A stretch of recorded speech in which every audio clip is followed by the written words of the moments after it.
President Obama strikes back. Speaking at the Associated Press luncheon today, President Obama took aim at the Republican budget introduced by multimillionaire Congressman Paul Ryan. He took a sledgehammer to the whole idea of trickle-down economics in general. First, the president laid out what the stakes are in this debate, calling it a make-or-break moment for the middle class. This is not just another run-of-the-mill political debate.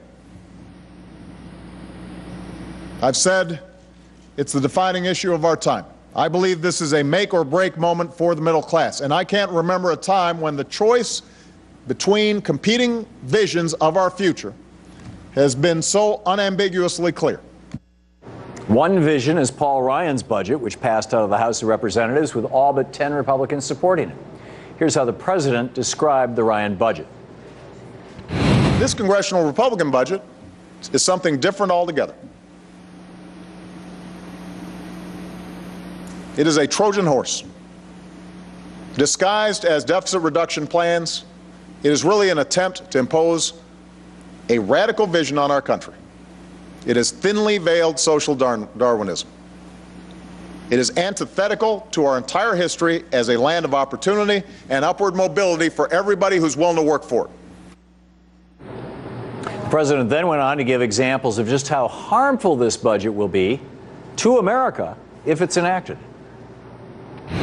If this budget becomes law and the cuts were applied evenly, starting in 2014, over 200,000 children would lose their chance to get an early education in the Head Start program. 2 million mothers and young children would be cut from a program that gives them access to healthy food. There would be 4,500 fewer federal grants at the Department of Justice and the FBI to combat violent crime, financial crime, and help secure our borders. Hundreds of national parks would be forced to close for part or all of the year.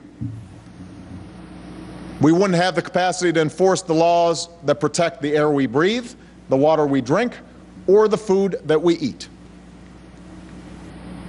Cuts to the FAA would likely result in more flight cancellations, delays, and the complete elimination of air traffic control services in parts of the country. Over time, our weather forecasts would become less accurate because we wouldn't be able to afford to launch new satellites. And that means governors and mayors would have to wait longer to order evacuations in the event of a hurricane. That's just a partial sampling of the consequences of this budget.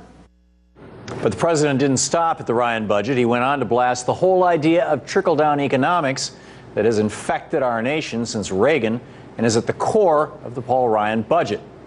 For much of the last century, we have been having the same argument with folks who keep peddling some version of trickle-down economics.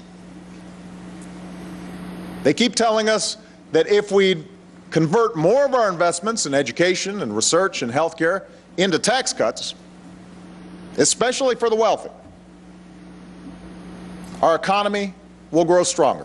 You would think that after the results of this experiment in trickle-down economics, after the results were made painfully clear, that the proponents of this theory might show some humility, might moderate their views a bit. But that's exactly the opposite of what they've done. Instead of moderating their views even slightly, the Republicans running Congress right now have doubled down.